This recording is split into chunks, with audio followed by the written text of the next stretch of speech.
Good morning, everyone. It's so good to see you and welcome to Dips for Dollars, our webinar series designed to provide information about federal funding opportunities to students at HBCUs and behavioral health practitioners.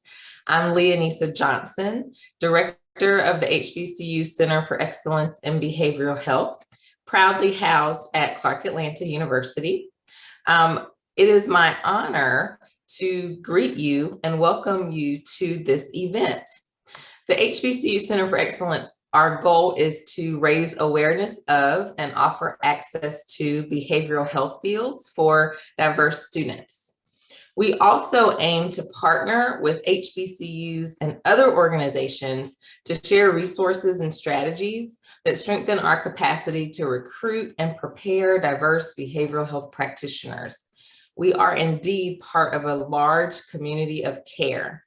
And so in the spirit of community, before we dive in, we want to know who is in the room. So what I'd like for you to do first is to, in the chat, I would like for you to just tell us where in the country you are from. Like, where are you what city are you currently in right now? If you wouldn't mind just placing that in the chat. Oh, wow. Okay, I see Atlanta, DC, Pennsylvania, Harrisburg, Alexandria, Virginia. I think I saw Mississippi, Kansas, Missouri. Oh, fantastic. Greensboro, North Carolina. Awesome, awesome. Okay, so we are Nashville. Oh, love Nashville. So we are from all over the country. Awesome. Next, I would like to know, what role do you have? Are you a student, a faculty, a practitioner? Just place that quickly in the chat. Graduate student, practitioner, professor. Awesome. I still see cities popping in as well. Professor, public health administrator, life coach, doctoral student. Awesome, awesome. Okay, last question. Because I am director of the HBCU Center for Excellence, I want to know, are any HBCUs represented in the room? Any students or faculty, staff, or alumni from any HBCUs? If so, quickly put those schools in the chat. Awesome. Jackson State, CAU, North Carolina A&T, Lincoln University, North Carolina Central. Fantastic. The House, Morehouse, fantastic. Okay, so I see we appreciate you all being here and appreciate you all engaging in the chat. Today's Dips for Dollars event was born out of a partnership with SAMHSA's Lieutenant Commander Tracy Murray. She invited the HBCU Cares team, along with other behavioral health equity stakeholders, into a space to brainstorm and think about how we could use our collective capital to make a difference. And when we were in that space, who we thought about was you, the audience. We wanted to know, what did students and practitioners need? So we asked, and you told us you need funding. And so we wondered, how could we help amplify the funding opportunities that are out there? It is from those dreams and questions that today's event was born. What's more, when we reached out to various organizations, they all said yes. And so we are so excited to see and hear from our presenters today. And so with that, I have a few housekeeping items to help us have a productive conversation. To help everyone focus on our speakers, please remember to keep your camera off unless you're speaking. Also, keep your audio on mute to minimize disruptions. And then finally, please post your comments or questions in the chat box. We'll be using the chat box throughout the day. Again, we are so glad that you have chosen to join us today. I hope you learn and make many connections. And we will now have remarks from Lieutenant Commander Tracy Murray, SAMHSA's Assistant Regional Administrator for Region 6 and our Fierce Partnership for Equity leader. Thank you, Dr. Murray. The virtual stage is yours. Thank you. Thank you so much. Such a pleasure to be with you all today. If you could go to the next slide for me. Thank you. So I created the Partnerships for Equity initiative to achieve behavioral health equity for all under-resourced groups by building diverse, sustainable partnerships that maximize our often siloed resources. And our objectives center around four key areas: having a measurable impact, hearing from diverse voices, raising awareness about our work and behavioral health equity in general, and then finally creating a successful framework for public-private partnerships. If you'll go to the next slide. And so as you can see here, there are 3 active PE teams. Today's event is the first from our PE for African Americans team. And the PE for Hispanic Latinos is developing a learning community focused on stigma that will support these targeted audiences you see listed. Lastly, the newest PE team is for American Indian and Alaska Natives. Their proposed projects focus on building the workforce in a variety of ways that you see listed in their potential projects. And so now that you know a bit about the PE initiative, I'm honored to introduce Dr. Miriam Delphin-Rittman, the Assistant Secretary for Mental Health and Substance Abuse. If you'll go to the next slide, please. And since joining SAMHSA, Dr. Delphin-Rittman has led the agency through several exciting and innovative changes. Her leadership permeates throughout the agency with her openness to hear from staff and our partners in the industry. She is incredibly attentive and responsive to the needs of the agency and the people we serve. We are incredibly thankful for her presence with us today to support the first Partnerships for Equity event. And Dr. Delphin-Rittman, I believe you're logged in. If so, ma'am, the floor is yours.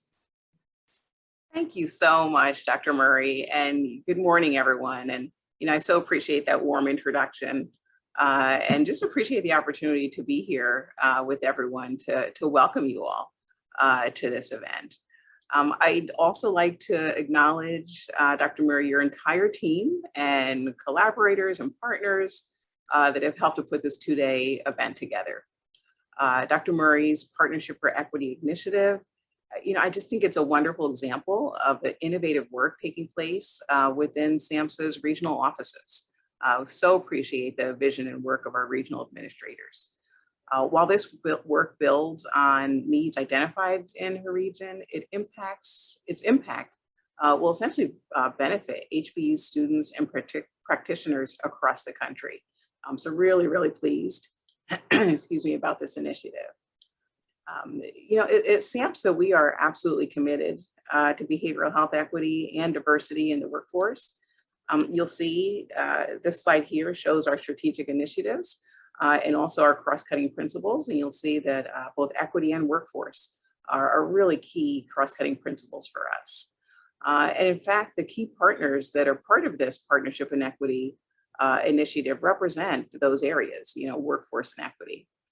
For instance, the African American Behavioral Health Center of Excellence located at Morehouse School of Medicine, that was created in October 2020 to provide training, technical assistance, and other really valuable critical work and resources to eliminate behavioral health disparities for African Americans. And also our HBCU Center of Excellence in Behavioral Health, located at Clark Atlanta University, aims to increase the number of racial and ethnic minority students prepared to enter the field. So today I am so excited that everyone will get to hear more about SAMHSA's own Minorities Fellowship Program. This program started in 1973, and the programs are in place really to encourage and to help build and foster a diverse workforce that is trained and poised to be able to meet and work with diverse populations across the country, and all populations really, but a portion of the work with MFP is focused around increasing cultural competence and competencies with working with diverse racial and ethnic groups. I myself am a fellow. I was supported by the Minority Fellowship Program from, see, I'm dating myself a little bit, but 1990 to 1993. And I do have to say the MFP it has been truly instrumental throughout my career journey. As a function of being an MFP fellow, and fellows often will say, similar to the Marines, once a fellow, always a fellow. I was able to mentor other fellows, but also be mentored by other fellows. And mentorship has been such an important part of my career from that bidirectional perspective. I also had the opportunity to participate in some of the MFP leadership academies that really helped me to further my interests in administration and leadership. So such a wonderful program that connects fellows to a range of different opportunities. But behavioral health equity, and creating culturally competent and diverse workforce, that's been a passion of mine really throughout my career, even before joining as assistant secretary. Previously, I was with SAMHSA 2012 to 2014 and got to work on a number of policy areas, including currently we have this initiative we call the Disparity Impact Statement, where grantees have to indicate how they're going to address disparities through the grant that they receive. There was a wonderful team at SAMHSA at the time putting that together under the leadership of Dr. Lark Wong, who's also a fellow. And so it was wonderful to be able to be part of that team.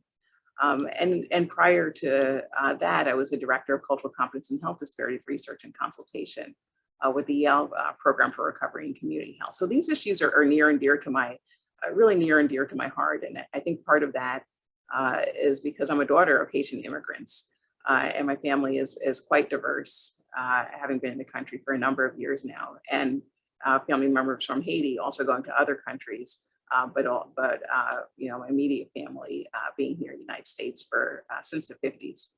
So I know firsthand that culture matters. Culture is embedded in everything. It helps to shape our worldview, our beliefs, our values, how we interact with the healthcare system. Healthcare providers, we know, are not immune to cultural filters and stereotypes. Through our work at SAMHSA and our grant opportunities through our centers of excellence and initiatives like Partnership for Equity, we know that culturally competent and helping to promote cultural competence in providers, so that is possible and so important. And we know that eliminating financial barriers to recruitment and retention of diverse workforce is also important. So I hope this Dip for Dollars events helped you to connect with funding resources to advance your career. If not for you, then for someone you know. And so certainly share the information far and wide about the MFP programs. And so again, thank you for the opportunity to be here. Thank you, Dr. Murray, for your vision and passion and the team that you brought together to do this important work. And I wish everyone a successful 2 days. So thank you. Awesome. Thank you so much, Dr. Delphin Rittman, for joining us today. And we will now hear from my colleague and my friend, Taylor Bryan Turner, SAMHSA's Assistant Regional Administrator for the HHS Region 1, who will give us an overview of her DIPS model, which we adapted for today's event. Taylor? Thank you, Dr. Murray, for your leadership and for creating safe spaces for us and for having me on this journey with you. Welcome all back to day 2. My name is Taylor Bryan Turner. I am the Assistant Regional Administrator for SAMHSA in the New England region, and I've been asked to share with you how the Diversity Inclusion Project Showcase came to be. So let's dive right in. But when I started at SAMHSA, right at the top of the pandemic, it was immediately brought to my attention that Black and Brown community-based organizations in the trenches, working in behavioral health, fighting against social determinants of health, substance use disorders in communities where people were dying quickly from COVID-19, were underfunded, unseen, unheard, and completely missing from funding rounds. And I wanted to do something about that lack of exposure, right? I wondered, what could SAMHSA do about this? Well, one, we could own it. We can do better, right? We can work with OB and Dr. Rory's shop to elevate CBOs. We can ask to see where the money is going, and we can convene. We can expose these organizations to potential funders, amplify their presence, highlight their body of work, populations served, and celebrate the strong impacts being made in communities across the country. Thank you so much for the slides. So let's talk about the vision. The mission is to create a safe space to cultivate strong partnerships for equitable and healthier communities. And that's what we're doing today. The goal is to provide diverse nonprofit organizations an opportunity to present their business focus, their population served, and their community impact to regional behavioral health leadership. The purpose, well, it was intentional in an effort in direct response to what our community members said they needed, which is to gain access to funding. SAMHSA is exempt from advising states on how to allocate those funds. However, as a convener, having events like DIPS and DIPS for Dollars encourages the assembly of historically marginalized populations and places them with visible and viable entities in an effort to build those long-lasting, sustainable relationships that lead to funding and opportunity. So the Diversity Inclusion Project Showcase is a round-robin style of innovation coming at you to provide you with opportunity, access, and hope. It must include 3 types of presenters. 1, a front runner, a champion for diversity. We were honored to hear from Dr. Miriam Delphin-Rittman with us today. 2, people who are seeking opportunity. And I think that's all of us, right? So give me a thumbs up or a heart in the chat if that's you. 3, a success story of what partnership and collaboration look like, right? We need that lived experience. We have an outstanding agenda with incredible change makers and experienced professionals in behavioral health to add to your network to support us on this journey. DIPS is intended to be an in-person, in-community event, but we've had 4 successful virtual events given our new world. DIPS can be tailored to fit your population. Like recovery, there are many different treatment options, right? We need variety. So all categories are welcome. Today's theme is opportunity and resources. But you can focus on youth, women, LGBTQIA, reentry, faith groups, and HBCUs. Yes, you can clap.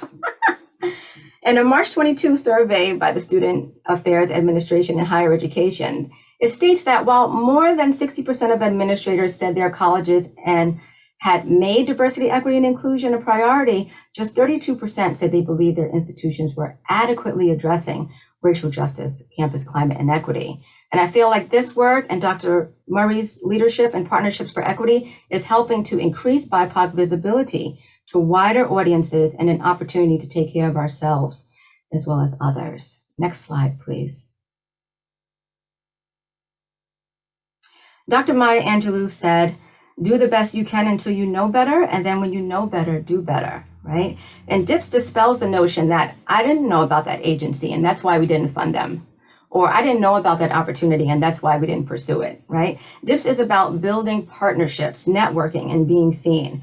Like Dr. Delphin-Rittman just said, please make those connections. Drop a line in the chat and provide your contact information to any one of our incredible speakers you see here today. Our brighter future depends on the steps that are taken after today, right? So it's an honor to be in the room with all of you. Thank you for the time to share my vision and for making it a reality. Thank you so much. And with that, I'm pleased to introduce our first speaker, which will be Dr. Janice Haskins. Dr. Haskins is the Senior Director of the Minority Fellowship Program at the American Psychological Association and has served as part of the MFP for over 5 years. Dr. Haskins completed an MS in psychology at the University of Phoenix after obtaining a BA in social and behavioral sciences from Arizona State University. She completed her doctorate in industrial and organizational psychology at Grand Canyon University. Dr. Haskins is an adjunct faculty who encourages minority students to continue to pursue study in the field of psychology. She is an active member of the Society for Industrial and Organizational Psychology's Committee on Ethnic Minority Affairs, Mentorship Committee, and the Black and IO Scholarship Committee. Thank you so much, Dr. Haskins, for your presentation today. Good morning, and thank you so much for that amazing intro and for all the information that you've shared. I'm extremely happy to be here and being able to present, excuse me, to you all a little bit about the Minority Fellowship Program at the American Psychological Association. We do have, go ahead, next slide, please. We do have our main mission and our overarching goal. Everything that we do at the MFP is to get to the end point of improving the well-being of communities of color. Every action we take is linked and directly tied to that goal. So as we move forward, when you look at all of our programs, just keep that end goal in mind. Next slide. So here's our family of programs. As you can see, we do have quite a few programs currently in the MFP at APA. So our newest program, or what I like to call our baby program, is the Interdisciplinary Minority Fellowship Program. This is one of our programs that's a little bit more unique in that we actually accept applicants and appoint fellows from 6 different disciplines that are represented in terms of behavioral health fields. So we take folks in psychology, mental health counseling, psychiatric nursing, marriage and family therapy, social work, and addictions counseling. All of those folks come together under the IMFP umbrella with the goal of being trained in an interdisciplinary setting and framework, understanding that the more that folks go out into the field, the more opportunities for integrated healthcare are out there, and understanding that the landscape is changing in terms of each one of those entities not being an entity and an island unto itself. So we help to make sure that our fellows receive funding and training specifically related to those themes and those concepts. One of the hallmarks of this program, which I think is really important and lends itself to how we make an impact, not only diversifying these individual disciplines, but impacting diverse communities, is that these fellows are engaged in a community project. Each year, our groups of fellows partner with a community-based organization based on the specific topic or area that they've chosen. They work with that organization to push their direct service delivery models forward. In addition to IMFP, we also have our MHSAS program. That is our longest running program. And we fund postdoctoral folks in psychology as well as doctoral folks in psychology. And under that umbrella, we are looking at counseling psychologists, clinical psychologists, and also school psychologists. In addition to that, one of our newer programs is our STAY program. This one is a little bit unique in terms of it being specifically focused on master's folks who are not looking at pursuing PhDs. Okay, so with this program also, their area of focus in terms of the people who they want to provide those direct services to are the folks in that transition age youth stage, so ages 16 to 25. So if that's where folks' passions lie, this is a really good fit for that funding and additional support to help them get through their training process. And our next program that we have, this is one of our mentorship programs, Psychology Summer Institute. This is a program where we have folks come in for a week-long intensive mentorship and training program where they have a project that they have proposed and they are looking to push that forward. A lot of information there specifically to both direct services, and some elements of research. They cover topics from grant funding, grant proposals, how to achieve grant funding, how to publish. So there's quite a few things that happen during the Psychology Summer Institute. Our next program is our L.E.A.P program. This is a specific program that is related to our early career psychologists and early career professionals in behavioral health. And I'll just kind of quickly go through these last two. Our Recovery to Practice program is actually based on a partnership with SAMHSA specific to those recovering from serious mental illness. That is a free plug and play program that is found on our MFP website, where folks can go in, access that content to help them and assist them with different kinds of training. It's a module-based program. And then finally, our Fund for Racial and Ethnic Diversity. This is an additional scholarship that we have to help support our fellows if they have very specific needs. And this is funded through the donations to the American Psychological Foundation in the name of MFP. I know that was a mouthful, so if you have questions, feel free to pop them in the chat. Next slide. So here's a breakdown of the programs that I mentioned by training stage. So we have very specific programs that are available for our folks who are pursuing master's degrees. Our doctoral folks, again, very specific programming. And our postdocs, we do have one program specific to them, and that's our MHSAS program. And there's a typo here, so my apologies. Under doctoral, that should say IMFP and MHSAS. And then finally, our mentoring program for our early career folks are our L.E.A.P and PSY programs. So the ones I just kind of walked through with you a moment ago. Next slide. And here again is our programs broken down by focus. So the bulk of our programs, as you can see, have a very clinical focus. These are programs where you're looking at making sure that if you're going into providing direct services in your communities to impact, again, back to that mission, improving communities of color, this is our method and our pathways of doing that. So definitely for those of you who are interested in making sure that you want to provide direct services, here are these opportunities for you. And those who have a research mindset, again, you'll see these are our 2 mentorship programs that focus primarily on research. And during the life of our programs from 1974 to the present, we funded 2,200 fellows. So we do have quite a strong bench, quite a strong team of fellows, and anyone who's involved in those programs has access to that vast network.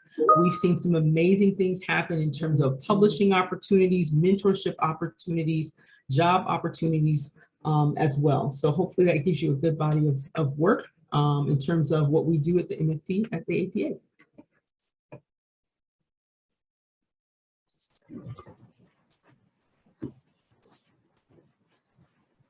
Okay, thank you, Dr. Hashman. Please feel free to answer any questions that popped in the chat box. And again, thank you for your wonderful presentation. I'll now turn it over to Corey Ware from the African American Behavioral Health Center of Excellence to introduce the next speaker. Thank you, Lysandra. Our next speaker is Mr. Jermaine Lowry, Director of the Minority Fellowship Program within the American Association for Marriage and Family Therapy Research and Education Foundation, where he provides strategy, program, and grants management and financial background and training in public health, health policy and management, and finance. Additionally, as a software engineer, Mr. Lowry helps to engage BIPOC with technology and career development. Mr. Lowry serves the greater community in his role as an ordained pastor, nonprofit board member, mentor, coach, and author, serving the Philadelphia metropolitan area. After Mr. Lowry, we'll hear from Dr. Murray. Mr. Lowry, the floor is yours. Thank you so much for a wonderful introduction, and I'm so excited to be here with everyone. I welcome you to the American Association for Marriage and Family Therapy Research and Education Foundation Minority Fellowship Program. The MFP program's goals are to increase the number of culturally competent marriage and family therapists who will be graduate students that will be trained and professionally developed to expand the delivery of mental health and substance abuse services to underserved populations. Next slide, please. Take a moment and envision yourself as one of our fellows. And every year we support close to 70 fellows that will receive training, education, professional development, who have audacious goals in developing a career in helping families, building relationships, and changing systems strategically. Next slide, please. In your lifetime, you may be thinking of the goals that you would want to do with your life as you develop in your career. Our fellows come from a wide, vast array of settings, and their goals are to help people with domestic violence, help systems improve, whether they be health systems, adoption agencies, legal systems, helping people with serious emotional illnesses or emotional disorders, or helping youths that may have experienced trauma, not only in school settings, but also in the adoption systems, as well as legal systems. Next slide, please. You may be thinking, what is a marriage and family therapist? A marriage and family therapist is a mental health professional that is trained in psychotherapy and in family systems. They are licensed to diagnose and treat mental and emotional disorders within the context of marriage, couples, and family systems. Within a holistic perspective to healthcare, commonly known as MFTs, are concerned with the overall long-term well-being of individuals and their families. Marriage and family therapy is a core mental health profession that is trained to have therapists be developed with a systemic lens that will impact not only their communities, but the world. Next slide, please. Our fellows work in many industries in a variety of settings, whether that be in private practice, inpatient, outpatient centers, working within substance abuse and addiction treatments, being in academia, developing research and or teaching and training professionals. Some are psychotherapists for sports and athletic teams. Some work in community mental health organizations. Some help employers develop assistance programs or are serving as executive leaders in nonprofit organizations, working within the legal systems or within military or veteran affairs. MFTs, as well as our fellows, have a variety of different backgrounds, but they have one common goal to both build relationships within all that they touch. Next slide, please. The foundation, briefly, was created back in 1942 and is a champion of the Minority Fellowship Program, of which it is helping to advance research and scholarship and education within related area to practice relational and systemic therapies. Next slide, please.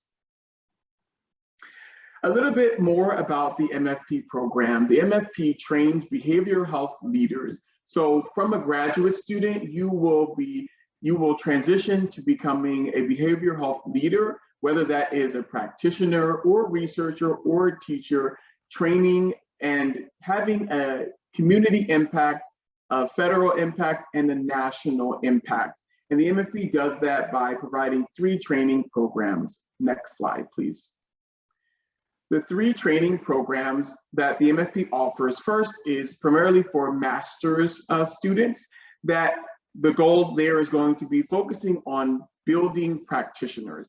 As a master's student, you will embark in a 12-month training period that will be filled of virtual trainings that are designed to help you grow as a therapist in marriage and family therapy, taking part in in-person events that will help you better to develop a network and planning and programming, as well as developing tangible skill sets that will help you to align your career goals and working towards developing your communities as you work to change the nation and then change the world. You will develop grant and writing skills, as well as developing a research interest. And as you move from the master's journey to your doctoral journey, the MFP program will be here for you, helping you develop research. Next slide. One of our fellows, Hazel Owens, came to the MFP program because she wanted to better help her community service by bridging the gap between faith and religion and mental health within the field. And the MFP program helped to do that. Now she serves as an advocate for her client and families. Next slide, please. And on our panel discussion, you'll hear from Dr. Debbie Manigat, who also was a MFP fellow, and the MFP fellow helped her to develop research and training, and she now uses the research that she developed to train practitioners. Last slide, please. So as you think about the MFP at the Association for Marriage and Family Therapy, we invite you to not only apply for the MFP, hear from our MFP fellows, visit us on the web, or contact us. We're here to help build our communities and you in the process. Thanks so much. Incredible. Thank you for your vision and commitment, Mr. Lowry. Please feel free to respond to questions in our chat box if you can. Thank you again for your presentation. It is my honor to introduce our next speaker, Dr. Frida Outlaw, Executive Academic Program Consultant with American Nurses Association's Minority Fellowship Program. Prior to this role, she was an associate professor at Meharry Medical College and the director of the Meharry Youth Health and Wellness Center, a healthcare delivery system for adolescents with a special focus on LGBTQ youth. She has over 50 years of experience as a clinician, researcher, educator, and policymaker in public mental health and substance use. As an author, she has written about many topics like the use of geriatric depression scale with older African Americans, Black women, and depression, and mental health needs of minority transgender youth. She was also a co-author of the book Policy and Politics in Nursing and Healthcare, 7th edition, which was recognized with the Book of the Year award in 2015 by the American Nurses Association. Congratulations. Following her presentation will be Dr. Murray. The floor is now yours, Dr. Outlaw. Thank you for being here with us. Good morning, and I'm going to move through these slides very quickly because we have a lot to say and we want to be respectful of time. So could we have the next slide, please? First, I want you to meet the team because it really takes a team. And so these are the people that we all work together to get the work done. Next slide, please. And this is the other part of our team. This is our National Advisory Committee who advise us and help us move this work forward. Thank you. Next slide, please. Before we get into our work, we always give at the MFP at ANA, we give a nod to our ancestors and those people who went before us, because that's what we do as people of color.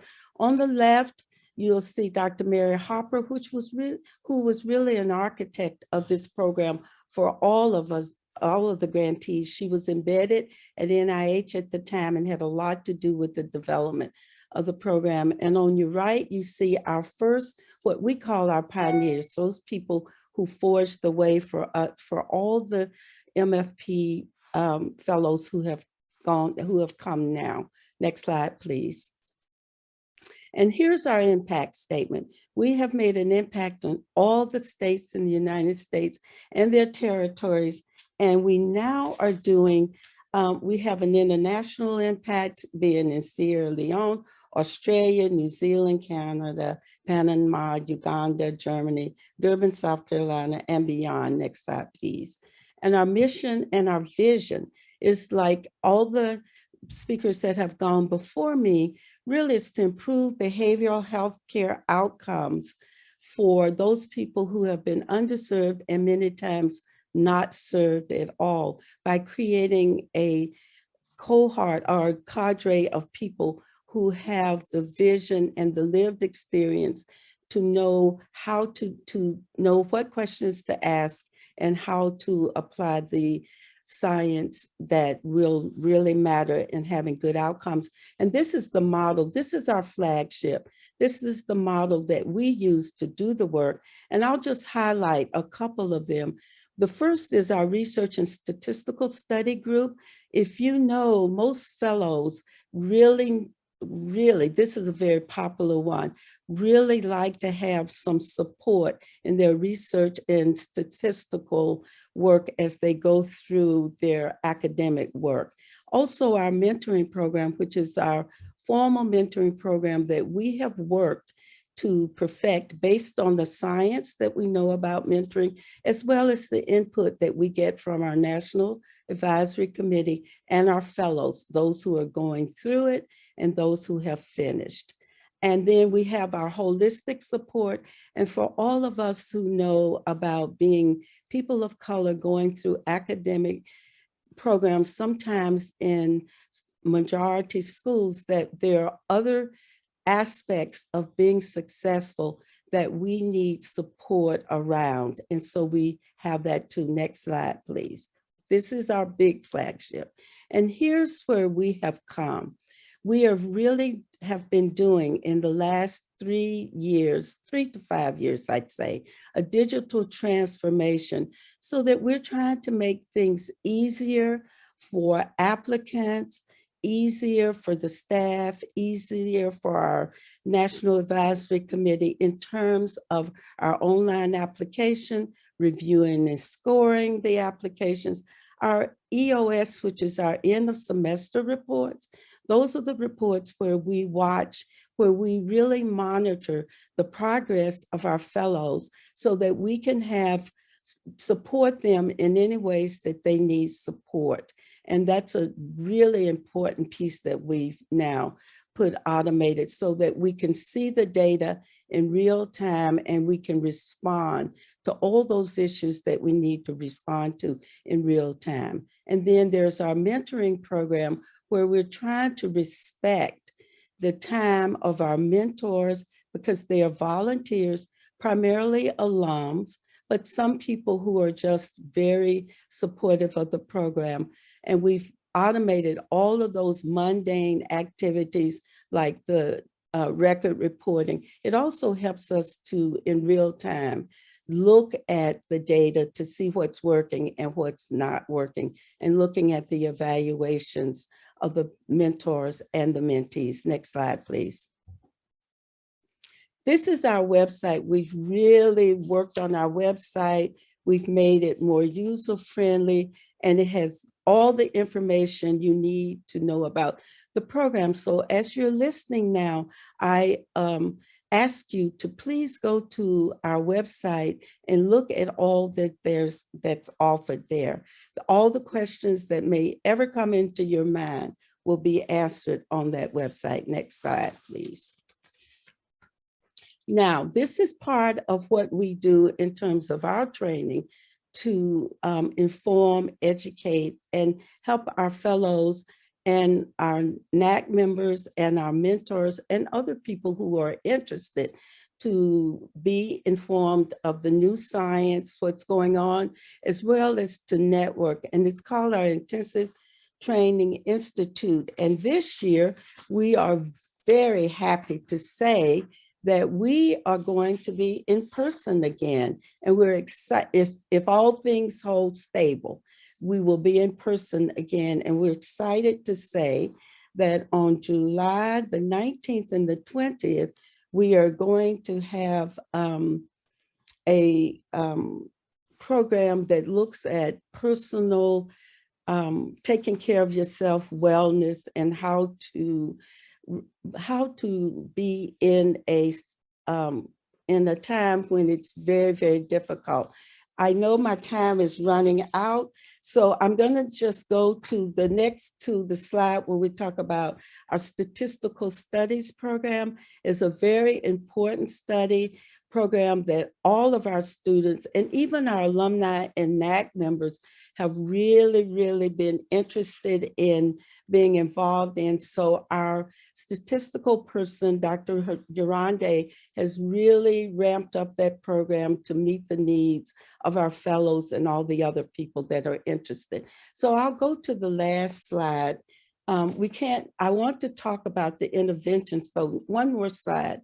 Intervention that we have that we are very proud of now is our podcast. And we have had a series of podcasts. So please go to our website and you can see them. And lastly, our last slide, yes, we decided because of the fellows that we needed a transition from our program.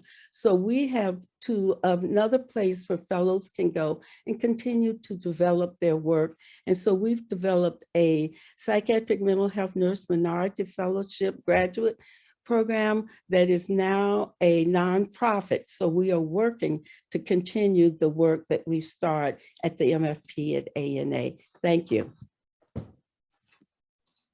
Oh gosh, thank you so much, Dr. Outlaw. As a nurse myself, I'm always excited to hear about the great work that you are doing to support our fellow nurses. So thank you so much for sharing that. And I invite you, if there are questions, if you all have any questions for Dr. Outlaw regarding their Minority Fellowship Program, please drop those in the chat box. We'd love to have those questions from you. And thank you again for your presentation. I'll turn it over now to Mr. Charles Jenkins from the HBCU Cares team to introduce our next speaker. Mr. Jenkins. Thank you so much, Dr. Murray. I am pleased to introduce our next speaker, Dr. Amber Khan. She's a program director for the National Board of Certified Counselors Foundation. And following her presentation, we'll hear again from Lysandra Purcell. Dr. Amber Khan is a nationally certified counselor, a licensed clinical mental health counselor, and holds a North Carolina school counseling license. She earned her bachelor's degree in psychology from the University of North Carolina at Greensboro. She also earned her master's degree in school counseling and a PhD in rehabilitation counseling and rehabilitation counselor education from North Carolina A&T State University. She has a combined 8 years of experience in higher education and in the counseling profession. She's an active member of many organizations and has years of experience in advocacy and community service work, specifically serving international immigrant and refugee communities. Dr. Khan is a first-generation immigrant and continues to bridge the gap in access to mental health services for communities and populations most in need through the work of the NBCC Foundation. Please help us give a big virtual warm round of applause and welcome to Dr. Amber Khan. Hi, good morning. Thank you so much, Charles. Thank you so much to Dr. Murray and all your leadership to bring all of us together today. I'm Amber Khan and really pleased to be with all of you to share some of the programs and opportunities that are offered through NBCC Foundation. Next slide, please. So we have several programs that we offer. We have scholarships. We also, of course, have the MFP fellowship programs, and we also have capacity building grants and other programs that I'll share with you in more detail. Next slide, please. Our mission is to leverage the power of counseling by strategically focusing resources for positive change. And we do this by increasing the number of counselors who can work with high priority populations and really in a way that they can better serve those who have never been served and those who are underserved. Next slide, please. And we have our MFP fellowship programs. We have 3 cohorts that we welcome each year. For the mental health focus group, we have a master's cohort and a doctoral cohort. And then we also have another fellowship program that is focused on addictions counseling. We also partner with APA for the Interdisciplinary Minority Fellowship Program, or the IMFP. So that those are our fellowship programs. And for our fellowship, we welcome 90 fellows each year. And this year we're excited because we are growing and we'll be welcoming 113 new fellows. Next slide, please. And we also, in addition to our fellowship program, we also have scholarships that we offer. The scholarships are also focused on those who already are trained as counselors. They've completed their programs and they just want to maybe continue their continuing education or earn another credential. We offer a little bit over 20 scholarships each year, and to become a board certified coach, to become a board certified telemental health provider, an approved clinical supervisor, or a global career development facilitator. Next slide, please.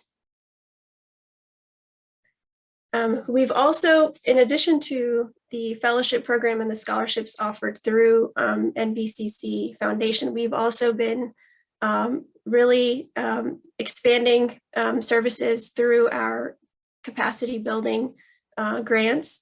And some of the work that has been done internationally also has been done in countries such as Bhutan, Malawi, Zambia, Rwanda, Mexico, Tanzania, Uganda, and Haiti. That's where our mental health facilitator program has been expanded.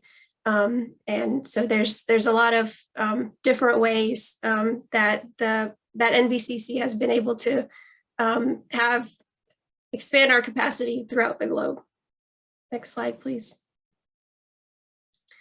And you'll get to hear from one of our fellows, Kerwin's Clement. He will share his experience with you later on, but I do want to just highlight what we hear consistently, what we're really proud of at NBCC Foundation.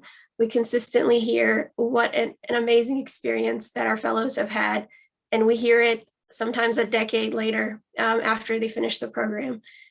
So these are just some of the direct quotes that we've shared here with you. And so the mentoring is always highlighted, and a lot of our fellows find that to be really invaluable part of their experience. Next slide, please. We also offer free live webinars to our NCCs and our scholars and fellows. We have 2 webinar series, the Innovations in Counseling and Building Professional Excellence. So that's also an opportunity for anyone who might want to present with us. And any of this information that you need more detail on is also listed on our website. I'll put the exact website link in the chat in a moment. But yes, you can, if you're an NCC, or you can attend the webinars for free. And If you're not, you can still watch the webinars, but it's still available for viewing. And of course, the presenting opportunity is also there. Next slide, please. And this year, we're going back to in-person, offering this in-person event as an in-person event. We have our Bridging the Gap Symposium, takes place in DC this year, and it is promoted to over 68,000 counselors. And we also have typically a little bit over 400 attendees. And so this is also something that if anyone here is interested in attending, we'll be in DC June 4th and 5th, and just a really great learning opportunity. Next slide, please. And also there are opportunities to volunteer with us. As a volunteer, you can review applications or mentor. Next slide, please. And we also have the opportunity to serve on our advisory council. Most of our advisory council members are alumni of the program. And then we also have the opportunity to, of course, present sessions with us. Next slide, please. And again, the other opportunities to volunteer with us are just to review our applications. Next slide. Trying to move through this quickly. Yes, also as a mentor. And next slide. And yes, if you have any questions, please contact foundation@nbcc.org. I'll plug in the direct website for NBCC Foundation in the chat as well. But I just want to say thank you again for this opportunity, and thank you. Thank you, Dr. Khan. We would love for you to answer any questions that pop up in the chat room. And thank you again for that wonderful presentation. I'll turn it over to Dr. Murray to introduce the next speaker. Awesome. Thanks so much, Lysandra. And our next speaker is Dr. Camille Bryan. And Dr. Bryan is the Program Director for Fellowships and Medical Student Programs at the American Psychiatric Association Foundation. Dr. Bryan directs the daily operations for the fellowships team and serves as the lead APA/APAF contact for the Minority Fellowship Program with SAMHSA's external partners. Dr. Bryan has extensive experience preparing students for nationally competitive scholarships and has served as a scholarship reader for the U.S. Department of Education, Jacob Javits Fellowship, the James Madison Fellowship, and the Orphan Foundation. And that's just to name a few. And so following her presentation, we'll hear from Taylor. But the floor is yours, Dr. Bryan. Hello, good morning, everyone. And it's a pleasure to be here and to share with you information about the American Psychiatric Association and the APA Foundation's SAMHSA MFP program. And as we mentioned, my name is Camille Bryan, and I manage the fellowships team for the APA Foundation. Next slide, please. So the APA Foundation fellowships team has the unique position of working closely with the APA and the APA Foundation. Both associations work in partnership to provide specialized training within the field of psychiatry for medical students, residents, post-resident research fellows, and early career psychiatrists through our fellowships, medical student programs, and other programming. Next slide, please. So let me first share a little bit of information about the American Psychiatric Association, the APA. We are the world's largest professional organization for psychiatrists, consisting of approximately 37,000 members. The mission of the APA is to promote the highest quality of care for all individuals affected by mental illness, including substance use disorders, promote psychiatric research and education, also advance and represent the profession of psychiatry, and also serve the professional needs of our APA members.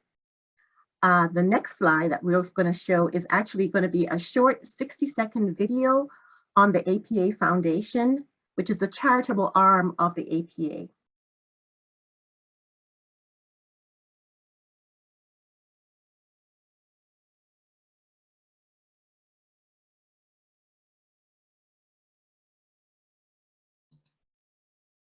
Just a second while we switch to the next screen. We're just going to share a new screen for that video.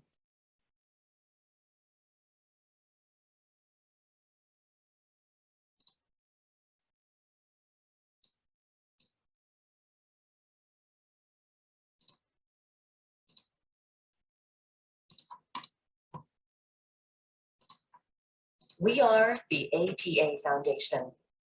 Our programs educate and empower and are focused on raising awareness, eliminating stigma, and improving access to mental health care where you live, learn, work, and worship. We support the mental health needs of underserved populations and work with schools and employers and with judges, county officials, and faith leaders to educate and promote mental wellness. We invest in the future leaders of psychiatry and mental health care. We support research and training to improve care. We preserve the history of psychiatry. And finally, we lead partnerships to address public challenges in mental health. Join us in our vision to promote a mentally healthy nation for all. And learn more at our website at apafdn.org.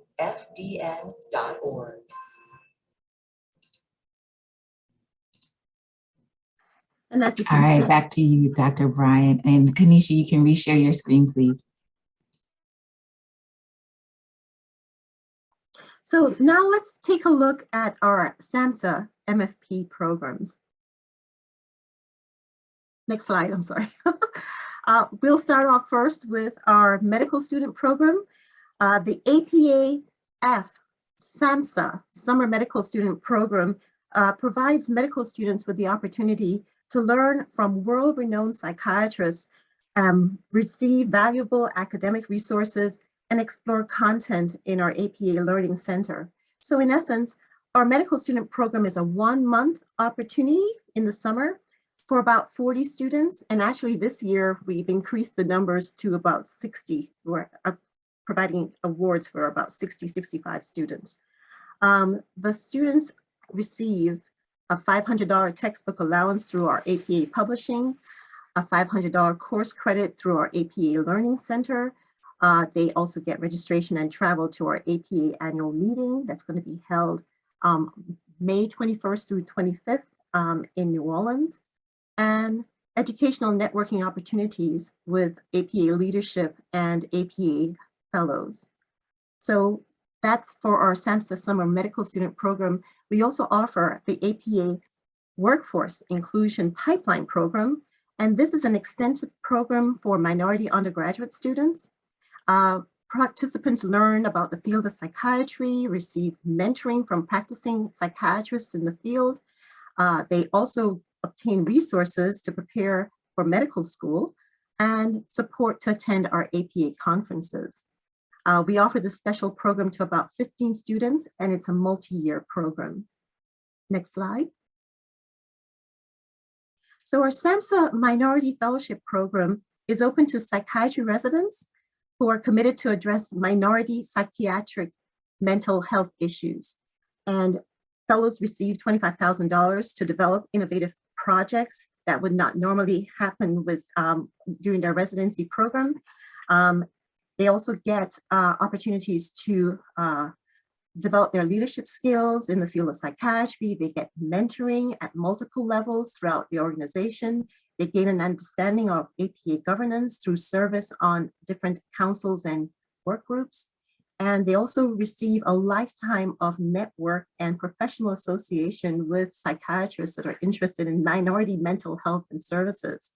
And they establish relationships and peer mentorship with a diverse group of resident fellows and with similar interests and goals. So we offer this particular program for fellows who are US citizens or permanent residents, and you can apply for as early as your first year in residency. And you need to just complete an application online. The fellowship program is for 1 year. Next slide. Now to apply for our programs, you could go to our application portal. We offer in this particular application portal, you can register and apply for as many opportunities that we offer. Our application cycle is actually from November 1st through February 14th. And next slide, I'm going pretty fast. And if you have any questions, feel free to email me. My email address is there, and I can provide you with more information regarding our program. I made it really quick. Back to you, Dr. Turner. You are amazing. Thank you, Dr. Bryan. If you could just mention that deadline one more time in the chat too, that would be amazing. Thank you so much. And we welcome you to answer any questions in the chat box if you can. Thank you again for your presentation, and Corey will introduce our next speaker. Thank you, Taylor. I'm pleased to introduce our next speaker, Dr. Kesslyn Braid Stennis, Director of the Minority Fellowship Program at the Council on Social Work Education. She earned her PhD in social work from Howard University and holds the rank of full professor of social work and serves as the executive director of the Dr. Dorothy I. Height Center for the Advancement of Social Justice at Coppin State University. Following her presentation, Dr. Murray will offer remarks before we start the panel. Dr. Braid Stennis. Good morning, everyone. Thank you so much for having me. I'm just going to pause and thank the organizers of this wonderful event. Thank you so much for your forethought and for your leadership. And I want to thank my colleagues who've gone before me. You all set a really high standard. You set a high bar. So thank you so much. I am delighted to be here in this moment representing the Council on Social Work Education's Minority Fellowship Program. We, as our colleagues, have been in existence for almost 50 years. I just tried to advance my slide like I have control. Can we advance the slide, please? We've been in existence for almost 50 years, but I tell you that I stand on the shoulders of some awesome previous leaders. And so I want to acknowledge them, as is our history and our culture, to acknowledge those who led the way and led the path for us, including our founder, Dr. Carl A. Scott.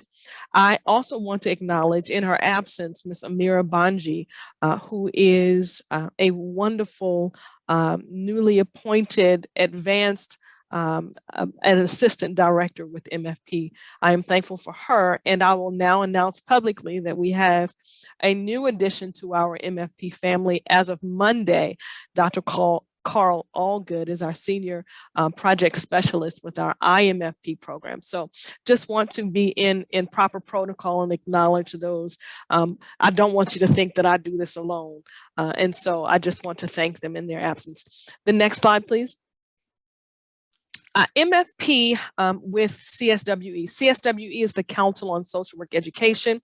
It's a national association of over 900 social work education programs and 3,000 plus faculty that ensures and enhances the quality of social work education for professional practice that promotes individuals, families, community well-being, and social and economic justice.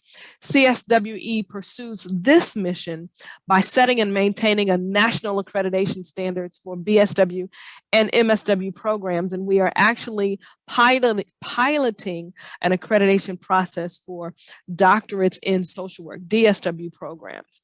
We promote faculty development. We engage and help support international collaborations and engagement, and we advocate for our profession and those who are connected with our profession through the research that we do, as well as the education, ensuring that we have quality education.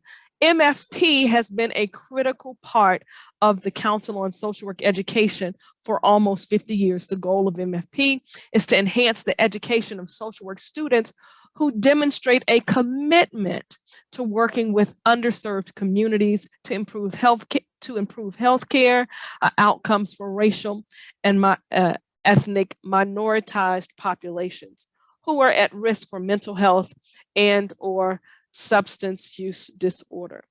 And so what do we intend to do? We want to increase the number of culturally competent, culturally humble, and culturally prepared social work, behavioral health professionals in public and private settings. MFP has been the mechanism by which we have done that. We train folk to be administrators, teachers, practitioners, researchers, and direct service providers. Next slide, please. Just a bit of history about MFP. We came into existence in 1974 under the leadership of Dr. Carl A. Scott. And over the years, we have grown. We transitioned from a research fellowship to a clinical services fellowship. We now include a master's component. And our latest addition, thanks to APA, is the IMFP funding. Over the years, we have managed 5 years, in the last 5 years, a $7.1 million grant to ensure that we have researchers and clinical practitioners who understand the needs of communities of color. Next slide, please. This year, have I said we have over 500, I believe, MFP fellows this year. We have 28 doctoral fellows. 15 of them are new, 13 returning, 4 in their 3rd year, and 10 in their 2nd year, representing 20 doctoral programs. You see some of their faces to the right here, as we, like everyone else, have transitioned to many virtual services during COVID. Next slide, please. Our doctoral fellows have a number of benefits that you should be interested in. At the doctoral level, they receive a stipend monthly. There are lots of trainings. They receive travel support and presentation support for attending national meetings. Our national CSW APM training this year will be in Anaheim, California in October, and SWIR is usually in January in Washington, D.C. There are virtual meetings and trainings.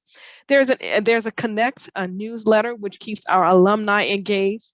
We also provide mentoring. Many of our students really are thankful for the mentoring, for mentors who look like them, who look like us, and career support. And there's a coordinating center where we can get resources. And we just published this week our most recent view book, which highlights our fellows for job opportunities. Next slide. Those are the doctoral benefits. Next slide.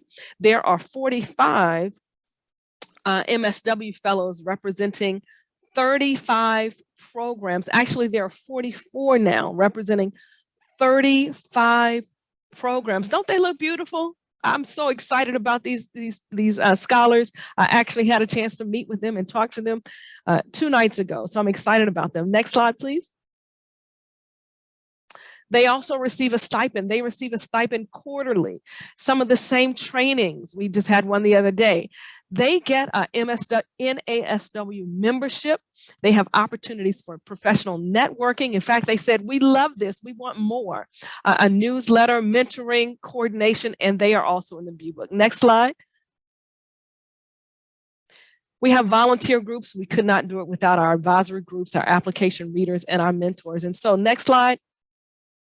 Thank you, Dr. Murray, for this opportunity. We look forward to answering any questions that you may have, and our contact is on the final slide. Thank you again for having us. We appreciate you for the work that you do, and we count it a privilege to be able to serve in this way. Thank you. Oh, thank you so much, Dr. Brace Dennis. We're so appreciative of you being here with us today, and actually all the entire MFP team. We are so thankful for you all contributing to our program. And so I'm going to turn it over to our fearless leader, Dr. Leonisa Johnson, to moderate our panel discussion with several of the MFP fellows that have been mentioned, their names listed here. And then following the panel, Dr. Johnson will offer her closing remarks for today's event. Dr. Johnson? Thank you so much, Dr. Murray, and thank you to all of our presenters. I am overwhelmed by the amazing work that that the Minority Fellowship programs engage in. And to close out today's event, we thought it would be helpful to have to hear from some actual fellows about their experiences in their programs and in their fields. Our HBCU Center for Excellence, we really get very excited about cultural capital, or sort of hearing about those unwritten rules maybe that folks may have or experience when thinking about programs. And so we hope that today's panelists can give some insights. So I'm proud to introduce our panel. And so we'll hear from Dr. Bridget Bronner, a 2009 MFP doctoral fellow in the American Nurses Association program. We'll also hear from Dr. Debbie Manigat, a 2019 MFP doctoral fellow in the American Association for Marriage and Family Therapy program. Mr. Kervins Clement, a current doctoral fellow in the National Board for Certified Counselors program. And finally, Ms. Kiva Sam, a current MFP doctoral fellow in the American Psychological Association's Mental Health and Substance Abuse Services Fellowship Program. So thank you, panelists, for being here. Let's give them a quick shout out in the chat. And so my first question is, I would love to hear from each of you what was the most meaningful part of your fellowship program experience. And so we'll begin maybe with Ms. Sam and Mr. Clement. We'll start there. So Ms. Sam, could you tell us about maybe what's been the most meaningful part of your experience? Hello, I'm sorry, I'm a little bit sick, so I hope you can hear me okay. I think the whole experience has been great. I mean, everything from obviously the funding, but the network especially. Going for a PhD is challenging, so being able to connect with others has been enriching and empowering. Going to a predominantly white institution where I'm the only person of color currently in my program, having connection with other scholars of color has been refreshing. You know, these are people who are going through similar experiences, who are working towards goals that are grounded in our communities. They're the future collaborators, mentors, partners, and friends. And just like other people have mentioned, the mentorship has been outstanding. My mentor is from the San Diego State University, and so she's been very helpful with just refining aspects of my dissertation, guiding me through some of the personal challenges that I have faced this year, especially during COVID, and just sharing more about her work, role, and experiences. So I've definitely learned a lot from being in this program. Awesome. So I hear connecting with other scholars of color, mentoring. Thank you so much, Ms. Sam. I hope you're feeling better. Same question to you, Mr. Clement. Yes, so I can't say enough good things about the program. It's so interesting that, you know, when you first look at this opportunity, you're like, oh my goodness, you get to get this amazing grant, right? And what my process has been is that that's just a gift. Like all the other things that you get is what is truly matters. And so I had experience going to SACES this past year and being at the table with game changers in the field, right? Talking to people who have written books that I read in my master's program, and talking personally to chairs of departments that are interviewing for faculty positions. And so it's been those opportunities that really have created a sense of gratitude for this amazing program and what it has blessed me with. And so the resources is what I'm truly grateful for and what has truly impacted my year so far. Awesome. So resources, game changers, connecting with those game changers, and gratitude. Thank you. Thank you.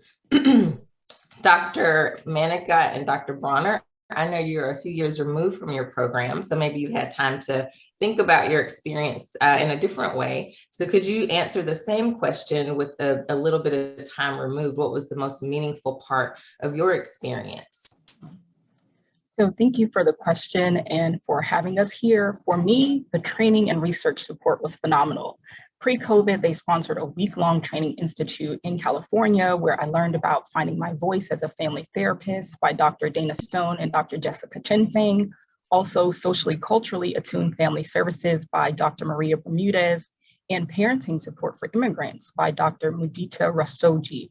So even with all of the scholars that we learn about throughout our master's program and doctoral program, MFP allows you to meet them and learn from them and grow with them. We also did community service and had an opportunity to learn about Indigenous communities. So it was truly an intentional and holistic learning experience. Unfortunately, when COVID hit and was at its height, the AAMFT-MFP doctoral fellowship really shifted to provide online opportunities. So that included certifications, and I can proudly say I have a certificate in Gottman couples therapy and EMDR, which were not provided by my university. So you see them cheering because your university will have a certain curriculum, but as clinicians, you always want to go a little deeper. You always want to find your clinical voice and gain as many certifications as you can that apply to what you hope to do. I also had an opportunity to attend the National Conference and Leadership Symposium for free as a part of the fellowship. For my projects, I led a quantitative research project on disaggregating data by race and infant mortality and the rise of family therapy and infant mental health to help address healthcare disparities. I also had the opportunity to publish 2 books, which can be found online for free download at dmempowers.com. One is a toolkit called Birth Equity and Family Therapy to help therapists gain critical information on maternal mental health. And the other is Thrive, Body, Mind, and Soul Care for mental health support in faith communities.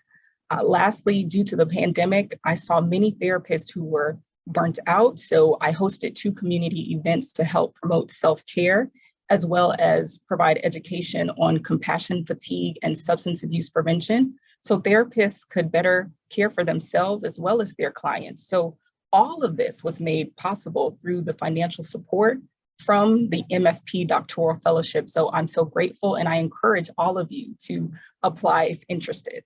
Thank you. Thank you so much.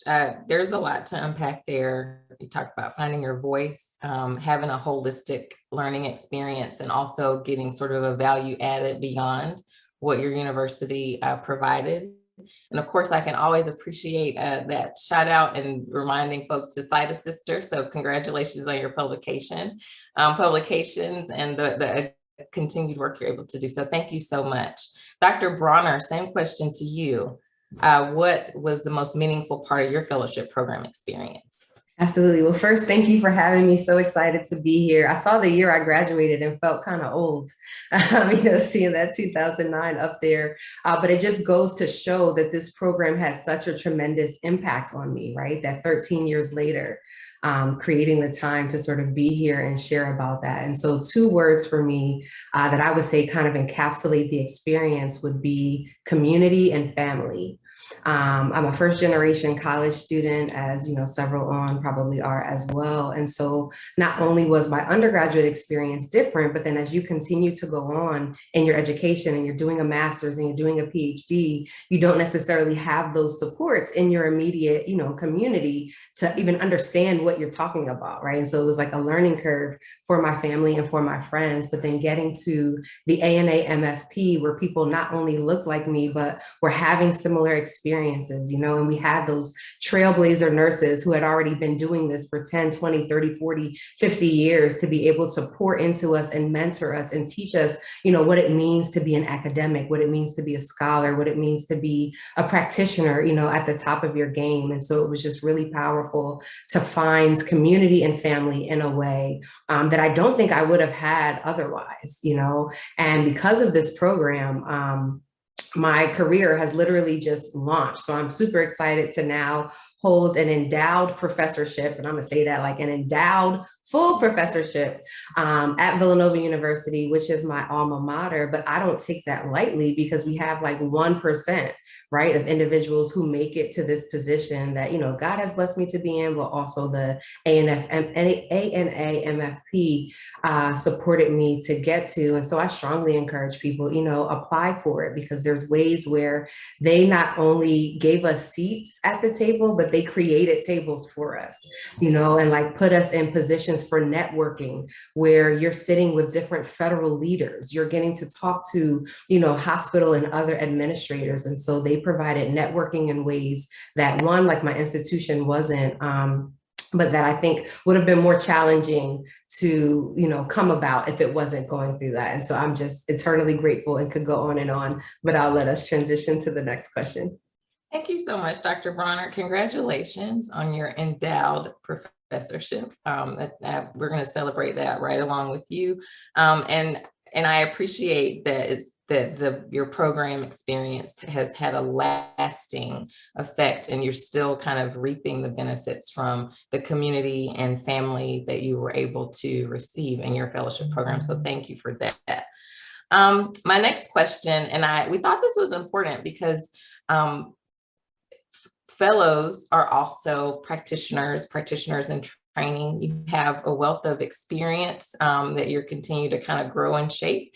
And so we wanted to hear a little from you about your advice that you have for current practitioners or the next generation of practitioners in your fields or in behavioral health related fields. So if you could answer that question, and we'll start again with Ms. Sam and then Mr. Clement. So for me, I think the power of advocacy is something that is often underlooked or underappreciated in our field. Many of you, we heard about social determinants of health, but there are also political determinants of health as well. And so thinking about how those policies directly and indirectly impact mental and behavioral health, especially in our marginalized communities. So advocacy is an opportunity to impact policies to start to make those changes, those systemic changes that are needed. At my university, I'm involved with some just minor things, even looking at, the experience of people of color who have come through our university have not had a lot of positive experiences. So thinking about how can our professors be more culturally aware, culturally responsive, so that we do have retention. On a massive level, it could be something as simple as writing a letter at the national. I'm a school psychologist trainee. So there was a booth that was, send a letter about mental and behavioral health to your senator and representatives. So it could be something as small or as big as you want, but definitely continue to advocate because, we heard about trailblazers, but in some ways we're the trailblazers for those who come after us as well. That's so powerful. Advocacy. We are the trailblazers right now in this moment for those who come after. And I love too, advocacy looks a lot of different ways. So it can be big or small, but it all can make a difference. Awesome. Mr. Clement, same question for you. Yes, that's a very valuable question. And I will start off by saying everybody in here is very unique and offer a different perspective. And so use your light to help people who are in need. And so the way I've used my light is by giving birth to, which is crazy, to Clement Counseling Consulting last year, where I am pursuing to provide clarity about what is sex addiction, but also how to integrate culturally responsive treatment with individuals struggling with sex addiction. So Sam, I really love what you had said, because not only am I doing my dissertation on this topic, but I also have done a couple presentations already, and I plan on doing another one at the NBCC Symposium, really trying to educate people not only about sex addiction and how it's impacting people, but also how do we do this within the BIPOC community where we're being culturally responsive in a way that's honoring to people. And so pursue the calling that you have. For me, it was particularly the topic of sex addiction, because it was not only close to home, but I saw how it has how it tore a lot of families apart that were close to me.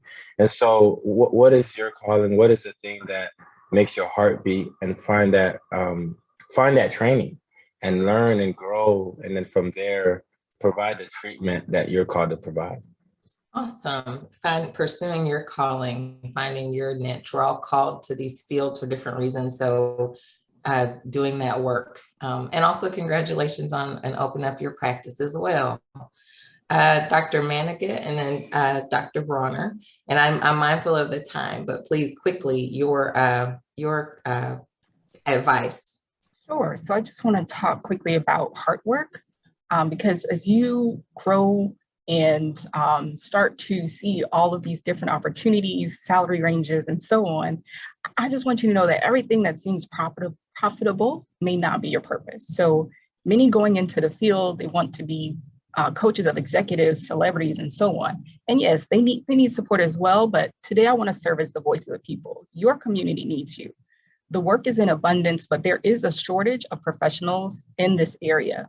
So diverse and underserved communities, they need you. You can be the one to help reduce the suicide rate or better help us understand that intersection of social determinants of health and well-being. You can create new theories, research, and treatments to help people thrive. So please take time to discover what you're called to do in this field and then apply yourself. Because the money in terms of scholarships and grants, it is waiting, but you can't win unless you apply yourself. So your first investment begins with you. Awesome. Hard work and all that is profitable may not be purpose. That's the word right there. Dr. Bronner, last word to you. Yeah, and I hope you all are hearing this. We have not talked or collaborated, and we're literally saying the exact same thing. So my thing was going to be walk in your calling and purpose, and don't let anyone or anything keep you from it, right? Like, we need you. We need what was placed inside of you to do. You have the intelligence, you have the drive. Through these programs, you're going to have the resources. And so I encourage you, don't let fear become a block or a barrier, and don't let anyone's words of what they have told you you can't do or that you would never accomplish get in your way, because I'm excited for what everyone in this meeting is going to do moving forward. Oh, perfect. Thank you so much, Dr. Bronner. And just to echo her sentiments, yes, we need all of you.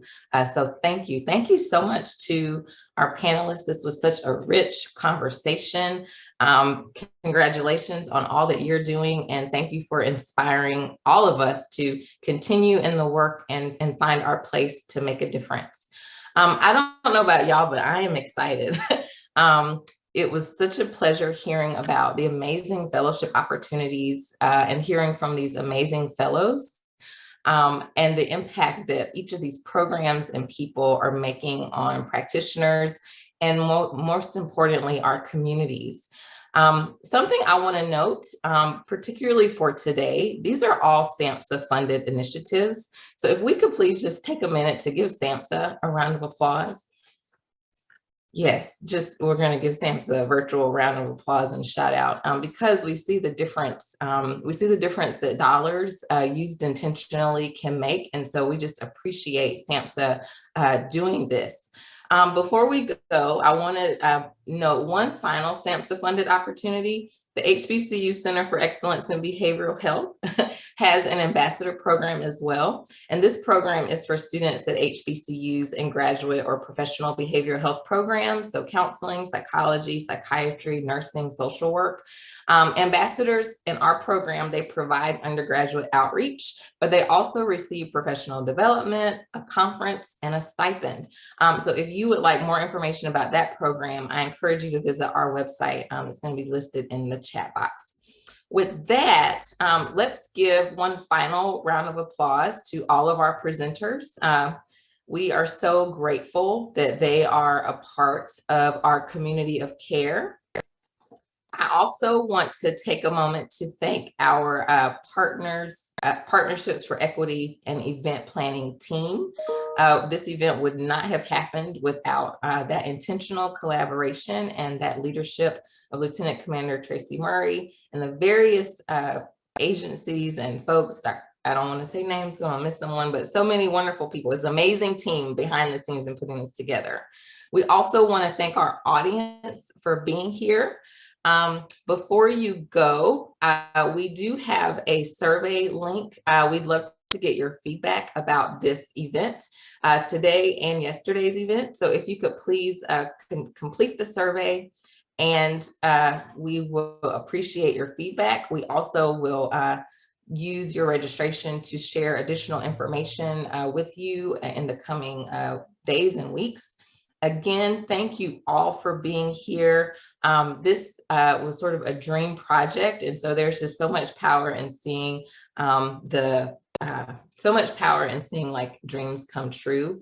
We appreciate our PE team. We appreciate Dr. Delphin Rittman for leading the way. We thank you all for your time. And with that, have a wonderful rest of your day. Thank you so much. Thank you. Thank you so much. Thanks, Thank you. everybody. Thank you. It was wonderful. Thank you. Awesome. Thank you, everyone. Bye-bye.